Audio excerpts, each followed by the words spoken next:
से भगवान की पूजा करते हैं। गेहूं को भी पहले धोया जाता है, फिर सुखाया जाता है, फिर भगवान महादेव के ऊपर उसको चढ़ाया जाता है। उससे क्या होता है वो भी सुन लें आप। गेहूं चढ़ाने के इतने फायदे हैं आप लिख नहीं पाओगे। वैसे मैंने बोला है कि कॉपी लेके आइए, डायरी लेके आइए और इन पॉइंटों को उसमें लिखिए। ये सब बातें आप पहली बार सुन रहे हैं। गेहूं से मूर्तियों की प्राण प्रतिष्ठा की जाती है। गेहूं में प्रतिमाओं को दबाया जाता है और उससे अन्नवास के नाम से जानते। अनाजों में गेहूं को बड़े प्रमुख रूप से लिया गया है। बहुत पूजा का भाव, जोत जलाते हैं अखंड जोत, तो उसके नीचे या चावल रखे जाते हैं या फिर गेहूं के दाने रखे जाते हैं। गेहूं को इतना शुभ विशेष रूप से पूजा में माना गया है। तो शिवलिंग पर साबुत गेहूं चढ़ाने से सांसारिक सुख की प्राप्ति होती है। गृहस्थियों के लिए तो किसी वरदान से कम नहीं है। पति पत्नी का स्नेह, सास बहू का स्नेह, बाप बेटे का आत्मीयता, ये सब जीवंत बने रहें, कभी टकराव न हो, एक दूसरे से दूर न हो। बड़ा कष्ट होता है जो माता पिता जीवन भर बच्चों का लालन पालन करते हैं और अंत में बच्चे अपनी पत्नी को लेकर से परिवार बिखरता नहीं है। यह गेहूं है वो परिवार को बिखरने नहीं देता। कमाने के लिए भाई भाई कितने भी दूर चले गए हों, लेकिन ऐसा कोई दिन नहीं होता जिस दिन वो एक दूसरे को याद नहीं करते। मैं 100 शब्दों की बात एक बात में कह दूं, महादेव के ऊपर गेहूं चढ़ाने से परिवार बिखरता नहीं है। यह इसकी बहुत बड़ी महिमा है। तो शिवलिंग पर गेहूं चढ़ाने से सांसारिक सुख की प्राप्ति होती है। श्लोक भी बोल रहा हूँ। गोधूमानस तथा पूजा प्रशस्ता शंकरस्य वै प्रजापत्यम ब्राह्मणानाम कर्तव्यम वै फलस्वभी। ब्राह्मण लोग जो पंडित कर्म करते हैं, वक्ता लोग हैं, समाज में उन्हें यह बात भोले भाले भक्तों को बता देनी चाहिए। जैसे भगवान के ऊपर फूल पत्तियां प्रत्येक दिन चढ़ाते हैं, उसी प्रकार से प्रत्येक दिन भगवान शंकर का भी ऐसे ही पूजन होना चाहिए। मैं सबको ही पूछ रहा हूँ, आप ठीक है? मैं आज पूछ ही नहीं पाया हूँ। आप बस व्यासपीठ पर पहुँच करके फिर मुझे जल्दी में लगी होती है कि पता नहीं कितनी कथा सुना दूँ। कथा सुनाते सुनाते 30 साल से ज़्यादा हो रहे हैं, लेकिन अभी भी मेरा मन भरा नहीं है कथा सुनाते सुनाते। तो आप क्या सुने? गोधूमानस तथा पूजा प्रशस्ता शंकरस्य वै। गोधूम गेहूं को कहते हैं। भगवान शिव के ऊपर गेहूं चढ़ाए जाते हैं, साबुत गेहूं।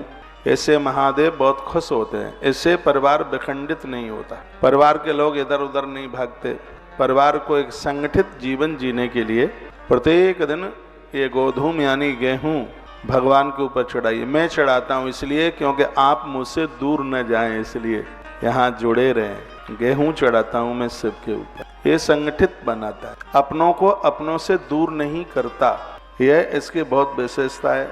जिन बहनों को लगता है कि मेरा आदमी मुझसे दूर भाग रहा है, बेटा दूर जा रहा है, पति दूर जा रहा है या घरवाली बात नहीं मान रही है, आप चढ़ाना शुरू कर दीजिए। नहीं फायदा मिल जाए तो मेरे ऊपर फाइन लगा देना आपके, आपने कहा था कुछ मिला ही नहीं। परिवार संगठित रहेगा। मुझसे नकली बातें आती नहीं है, मेरी हर बात में वजन होता है क्योंकि मैं ग्रंथ के साथ बात कहता हूँ। प्रमाणित बात जो मैं आपको मैं निवेदन कर रहा हूँ, यह बात रुद्र संहिता के सृष्टि खंड के अध्याय नंबर 14 के श्लोक नंबर 49 में बात कही गई है, जो मैं आपको निवेदन। श्लोक 49 अध्याय 14 रुद्र संहिता का सृष्टि खंड, उसमें महादेव के ऊपर गेहूं चढ़ाने की बात कही जा रही है। गोधूम इसको संस्कृत में कहते हैं। आप घर में से पुराण रखते हैं तो अपने अपने घर में इस बात को आप पढ़ सकते हैं। क्या से ऊपर गेहूं चढ़ाया जाता है, अनाज चढ़ाए जाते हैं महादेव के ऊपर। इससे शंकर बड़े राजी होते हैं।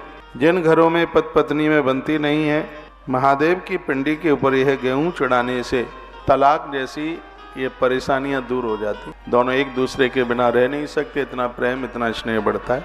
भगवान शिव पर गेहूं चढ़ाने से समाज में इज्जत बढ़ती है, मान बढ़ता है। वो बहनें जरूर महादेव के ऊपर गेहूं चढ़ाएं जिनको ऐसा लगता है कि इस परिवार में सास ससुर मेरा सम्मान, इतना आदर दिया जाता है, दूसरे को लगता है बाजार से खरीद के लाए हैं क्या। एक बार के लिए लोग भोजन के बिना रह लेंगे, लेकिन भाई सम्मान तो सबको चाहिए। बड़ा बुरा लगता है जब परिवार में सम्मान नहीं मिलता है, परिवार बिखर जाते हैं, टूट जाते हैं। तो भगवान शिव के ऊपर गेहूं चढ़ाने से समाज में आदर मिलता है, सम्मान बढ़ता। और मुझे विश्वास है कि हमारी आज की कथा को सुनकर शिव पूजा में आप प्रत्येक दिन गोधूम यानी गेहूं भगवान शिव के ऊपर चढ़ाएंगे। 5 चढ़ाइए, 7 चढ़ाइए, 11 चढ़ाइए, 108 चढ़ाइए। मैं तो 108 चढ़ा देता हूँ। फिर गेहूं को लेकर के कबूतरों को डाल दो, जीव जंतुओं को डाल दी। कोई बहुत ज्यादा इसमें रकम लगने वाली नहीं है और फायदे इसके बहुत ज्यादा है। सुन रहे हैं, समझ में आ रहा है? धन्यवाद।